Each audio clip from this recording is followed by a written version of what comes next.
조갑제 TV 시청자 여러분 안녕하십니까. 2021년 1월 29일 밤 10시입니다. 좌파와 우파의 대결 또는 보수와 자칭 진보의 대결, 그 핵심이 논리 싸움입니다. 이론 싸움입니다. 이론 싸움에서는 최근 한 1, 2년 사이에 이 좌파가 맥을 못 추고 있습니다. 이 대한민국 세력이라고 불리는 우파 진영 또는 대한민국 주류 세력이 이 논리 싸움에서는 압승하고 있습니다. 그 좋은 예가 좌파 진영을 대표했던 예컨대 조국, 유시민, 최강욱 이런 사람들이 파산하고 있습니다. 한 사람은 사과문을 했고 또 한 사람은 지금 법정에 서 있고 또 다른 사람은 부인이 법정 구속되었습니다. 이 세 사람의 공통점은 위선이죠. 그리고 사실을 부인한다. 법을 무시한다. 과학도 무시한다. 그러면은 사실과 과학과 법이라는 이 문명의 3대 조건이 가만히 있습니까?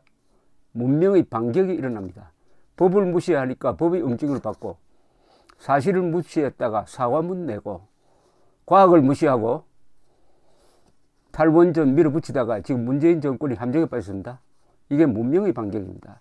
그런데 이 대한민국 진영, 저는 문명파라고 불리겠습니다. 문명파와 문명 파괴 세력, 법치파와 법 파괴 세력, 이렇게 나눌 수가 있는데, 이 문명파의 최근 스타가 한 사람이 있죠. 조은산, 진인 조은산이라는 사람이 작년 여름부터 혜성과 같이 나타나서 이 사람이 쓰는 글이 다 화제가 되고 있습니다. 이 조은산 씨의 글이 기다려집니다. 읽으면 기분이 좋아요. 그런데 요 며칠 사이에 또 화제를 뿌리고 있습니다. 우상호 민주당 의원이 나경원 전 의원을 비판을 하니까 조은산 씨가 나타나서 우상호 씨를 비판하고, 우상호 의원이 다시 조은산을 비판하는 이런 꼬리에 꼬리를 무는 논쟁이 벌어졌는데, 이럴 때 제가 심판 역할을 한번 하겠습니다. 누가 글을 잘 썼느냐. 우선 조은산 씨의 우상호 비판글을 읽어드리면서 제가 해설을 하겠습니다. 이게 블로그에 실린 글입니다. 서울시장에 출마 의사를 밝힌 국민의힘 나경원 후보가 27일 강남 엄마 아파트를 전격 방문해 곳곳에 금이 간 흔적과 수도꼭지에서 나오는 녹물을 보고 안타까운 마음을 금치 못했다고 한다. 그러자 마찬가지로 서울시장에 도전장을 내민 민주당 우상호 의원이 나경원 후보를 향하여 23억 아파트의 녹물은 안타까우면서 23만 반지하 서민의 눈물은 눈에 들어오지 않는가라며 비판했다고 한다. 23억 아파트의 녹물은 안타까우면서 23만 반지하 서민의 눈물은 눈에 들어오지 않는 것인가? 좋다. 언뜻 들었을 때는 멋진 말이다. 그러나 결국 운동권 특유의 선민사상과 이분법적 선악 개념에서 단 한치도 벗어나지 못한 전형적인 80년대 진보주의자의 허언일 뿐이다. 요게 전체를 관료하는 이 사람의 논리입니다. 운동권 좀 했다고 엘리트 의식, 특권 의식을 갖고 있다는 이야기죠. 그리고 세상을 선과 악으로 나눠서 본다. 이런 것은 전형적인 80년대식 진보주의자의 허언, 헛소리다. 이런 이야기입니다. 코올리게 시절의 내가 금대 앞 대로에서 최루가스를 맞고 찔찔대던 그날처럼, 그는 마치 이 말이 끝나기가 무섭게 전경이 터뜨린 최루탄을 주워들어 되던져 버릴 기세로 서 있는 듯하다. 감성팔이 어법에만 능통할 뿐 현실 감각은 전무하다시피 한 무가치한 정치인들은 이미 국회에 세고 셌다. 감성팔이라는 용어를 씁니다. 지금 저기 북악산 자락 밑의 푸른 기밭집에도 광화문 앞 정부 청사에도 널리고 널린 게 그러한 존재들이다. 그러나 최소한 대한민국 수도이자 세계적 복합 다중도시인 서울의 시장 자리에 오르려거든 눈물, 콧물이나 송골송골 맺히는 감성팔이보다는 차라리 차가워서 손끝이 시리더라도 냉혹한 현실을 말해줘야 함이 그 그릇에 걸맞는다 할 수 있지 않겠나. 게다가 우상호 의원은 이미 실패한 문재인식 부동산 정책에서 단 한 발자국도 일보하지 못했다. 심지어는 퇴보를 넘어 퇴폐라는 생각이 들 정도다. 23억 아파트와 23만 반지하 서민과의 경제학적 상관관계를 전혀 이해하지 못하고 있는 듯하니 말이다. 우상호 씨가 23억 아파트와 23만 반지하, 그 23만이라는 숫자를 가지고 양분을 해버렸습니다. 아파트 사는 사람과 반지하 서민과는 대치관계다, 적대관계다. 한쪽을 편들면은 한쪽을 말하자면 핍박하는 것이 된다 하는 이런 전형적인 이분법적 사고를 하고 있다. 여기에 무슨 상관관계가 있느냐, 이런 지적을 하고 있는 겁니다. 후면 주차한 자동차 매연에 창문 한번 시원하게 열지 못하고 가뜩이나 들어오지 않는 햇빛을 커튼으로 마저 가려내야 하는 반지하의 슬픈 삶을 결국 그들은 기약도 없이 이어가야 한다. 이 미친 집값의 현실은 누구의 작품인가? 이명박인가, 박근혜인가, 문재인인가, 국민의힘인가, 국민의당인가, 눈물 콧물 민주당인가? 반지하에 사는 서민의 삶을 운운하면서 정작 이들의 주거 환경 개선을 위한 재개발, 재건축은 결사반대하는 이 아이러니함과 집값 잡기에는 하등의 관심도 없고 반지하 서민으로 감성팔이나 내세워 표심이나 끌고 모으려는 국민을 기만하는 작태의 교범은 민주당의 교과서 무슨 과목, 몇 권, 몇 편에 나오는 내용인가? 아주 신랄합니다. 비판이. 반지하에 살도록 한 사람이 누구냐? 집값 올려놓은 사람 아니냐? 이런 이야기네요. 선거에서 압승을 거두는 비법 제하의 필수 과목, 서민들의 심리를 자극하기, 제하의 강론, 부자들을 이용해서 국민 분열 조정하기 편에 수록된 내용인가? 양극화 선동 그만하라는 뜻이겠죠. 집값 상승의 시발점은 2017년 김현미 장관의 재임 시절 시작된 강남 4구와 세종시를 대상으로 한 고강도 규제책으로 비롯된다. 강남 집값은 애초에 서민이 넘볼 수 있는 수준의 것이 아니었다. 그러니 부유층은 부유층끼리 어울려서 살게 내뒀어야 했다. 왜 굳이 강남 집값을 잡겠다고 나섰는가? 그것이 문제였다. 프리미어 리그에서 몸값 높다고 2부 리그로 강등시키는가? 결국 강남 집값은 잡지도 못한 채 처참한 풍선 효과를 통해 전국의 집값이 폭등했다. 그리고 그에 따른 고통은 무주택 서민과 예비부부들, 청년들의 몫으로 남았다. 그러나 그들에게 사죄할 용의는 민주당에게는 없는 것으로 안다. 이러한 눈물샘을 자극하는 대사 몇 마디면 그들은 이미 확보된 충성스러운 표들 아닌가? 서울 부촌 지역의 재건축 예정 단지들은 시중에 넘쳐나는 유동성 자금을 흡수해 줄 준비된 스펀지와 같은 것이다. 한 단지의 추가 분담금과 일반 분양분의 자금 흡수력만 따져도 수도권 소형 아파트 몇 개 단지를 상쇄하고도 남을 것이다. 몇십억의 현금 동원이 가능한 부유층들의 자금이 중산층과 서민들의 실수요를 위한 중저가 아파트에까지 미치지 않도록 그들만의 리그인 것이다. 또한 전면적인 재개발을 통해 반지하 서민들이 깨끗한 신축 아파트에 거주할 수 있다. 재개발 지역 세입자들을 위한 대책으로 임대주택 입주권을 보장받을 수 있는 것이다. 그러나 여태 그랬듯 그럴 용의가 민주당에게는 없는 것으로 안다. 그러니까 재개발하는 게 오히려 서민들을 도와주는 거라는 이야기입니다. 서민들을 도와주는 것이다. 그런데 감성팔이 양극화해가지고 결국 못 사는 사람을 더 못 살게 하고 강남 집값 잡는다고 하다가 전국 집값을 올려가지고 반지하에 있는 사람들이 그 꿈을 실현을 하지 못하도록 만들어 놓고 또 무슨 반지하 사람들과 엄마 아파트 사람들을 대치시켜서 표장사하느냐 이런 논리네요. 반지하 서민을 팔아 표를 벌어야 하니 누군가는 계속 반지하에 살아줘야 하지 않겠는가? 전국이 10억 클럽에 다가서는 이 참담한 현실은 결국 이런 편가르기를 일삼는 정치인들과 감성적 응사에 감격하고 많은 무지한 국민들이 만들어낸 거룩한 합작품에 불과하다. 이런 감성팔이에 계속 넘어가서 이런 정권을 만들어내면 집값은 영원히 잡을 수 없고 결국은 자기 집이 없는 사람이 많아질수록 표는 많아진다. 자기 집을 갖게 되면 사람이 보수화된다. 그러니까 차라리 자기 집을 갖지 못하도록 집값을 올리자. 이런 정책 펴는 거 아니냐 이렇게 묻고 있는 겁니다.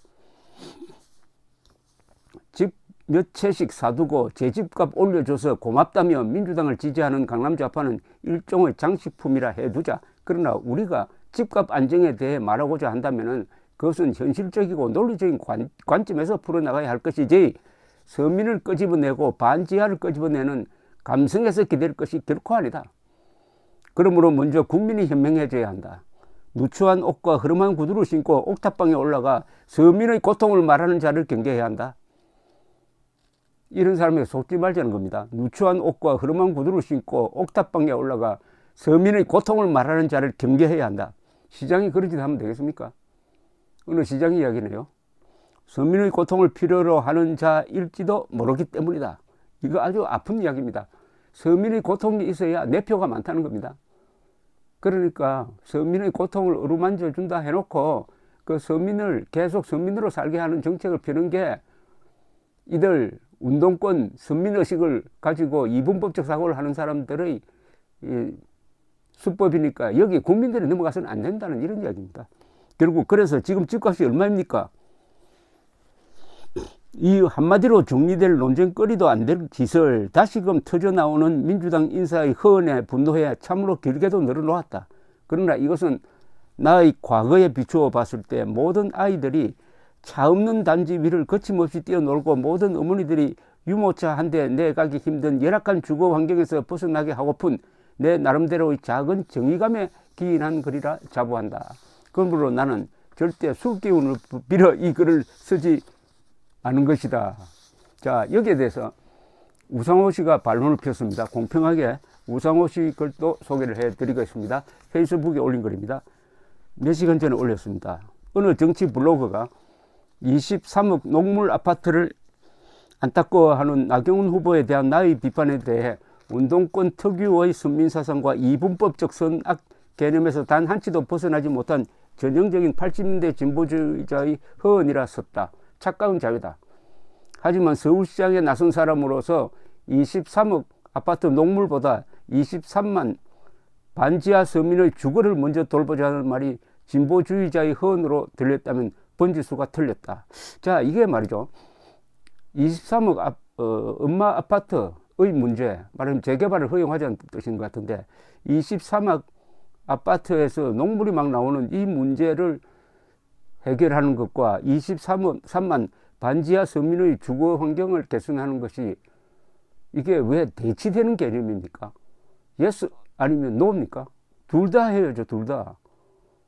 23억 아파트에서 녹물 흘러나오는 것도 해결해야 되고 23만 반지하 서민의 주거 환경을 향상시키는 것도 해야 됩니다. 두 가지를 같이 하면 돼요.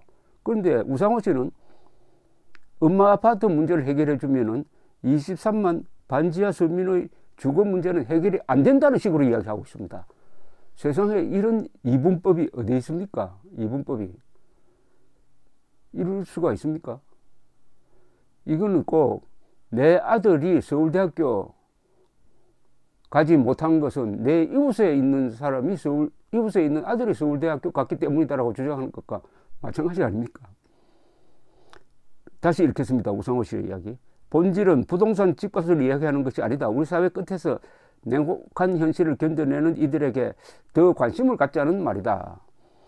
내 몸의 아픈 곳이 가장 중요한 곳이라는 말이 있듯이 우리가 먼저 돌봐야 할 곳은 녹물을 흘리는 곳이 아니라 눈물을 흘리는 곳이다.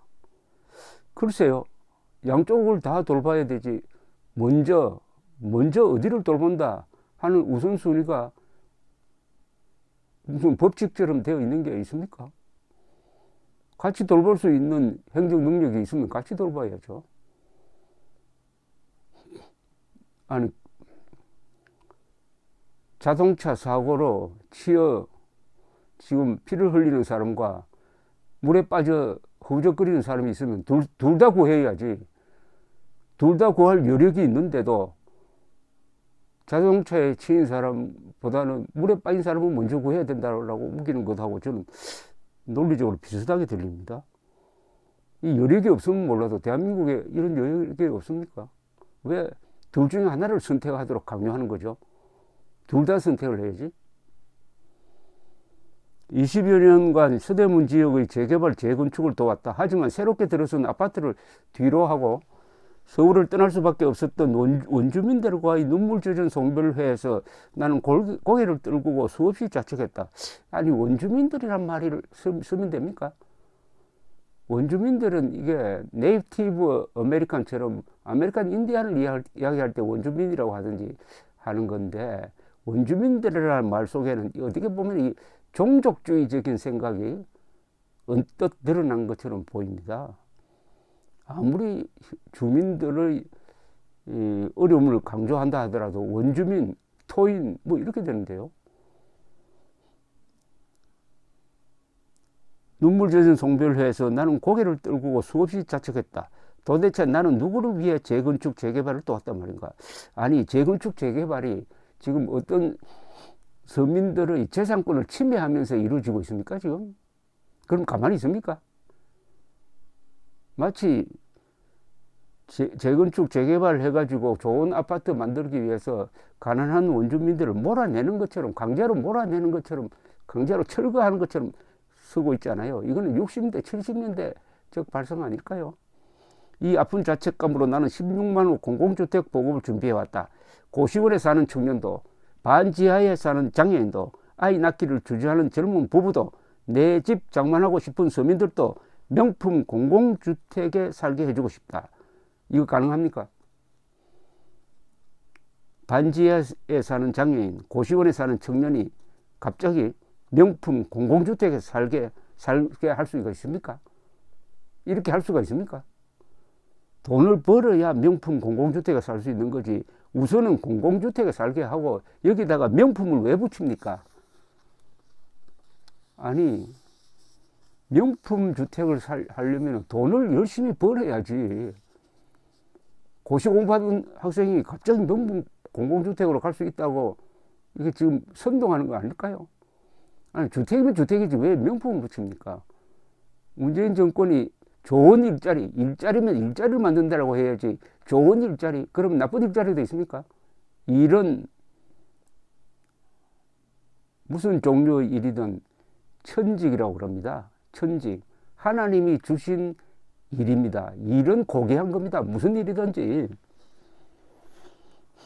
국회의원의 일도, 청소 부의 일도, 수위의 일도, 대통령의 일도, 일의 가치는 같은 겁니다. 근데 명품 공공주택이 있고 명품 아닌 공공주택이 있다?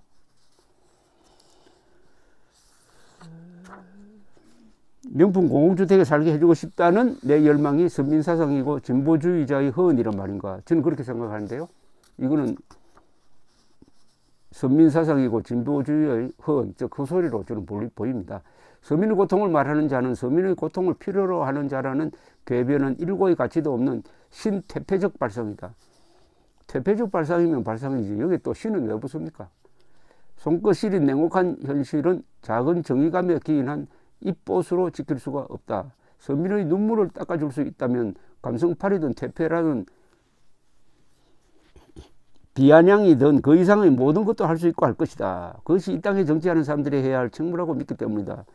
나는 우성호 의원한테 묻고 싶습니다. 서민의 눈물을 닦아준다는 게 뭡니까? 서민의 눈물을 닦아주었습니까? 그럼 문재인 정권 들어서서 왜 빈익빈 부익분을 왜 생겼습니까? 가난한 사람 돕는다고 하다가 결국 부자를 부자로 만든 것 아닙니까? 지금 고용 통계에서 뚜렷하게 나오잖아요. 그리고 왜 20대가 60대보다 더 반문재인으로 돌았습니까? 20대가 원하는 꿈, 제일 중요한 게 일자리 아닙니까? 일자리. 왜 20대가 돌았습니까? 왜 20대가? 왜 생활 수준이 가장 나쁜 사람들이 반문재인 정서가 왜 가장 강합니까? 결국 문재인 정권은 서민들을 위한다고 해놓고 부자를 위한 봉사를 했다. 왜냐? 무능해서. 결국 양극화 해소를 부르짖더니 빈익빈 부익부를 초래하고 말았다. 이 문제의 본질을 정확하게 지적한 좋은 산의 글이 감성팔이 하는 우상호 글보다 훨씬 더 논리적입니다. 대안이 있습니다. 그래서 지금 좌우 대결에서 논리 싸움에서 게임이 거의 끝나가고 있습니다. 그러나 이 자칭 우파라고 하는 이 유튜브 중심의 음모론자들 때문에 다 이긴 게임을 놓칠 수도 있다는 점을 명심해야 할 것입니다. 감사합니다.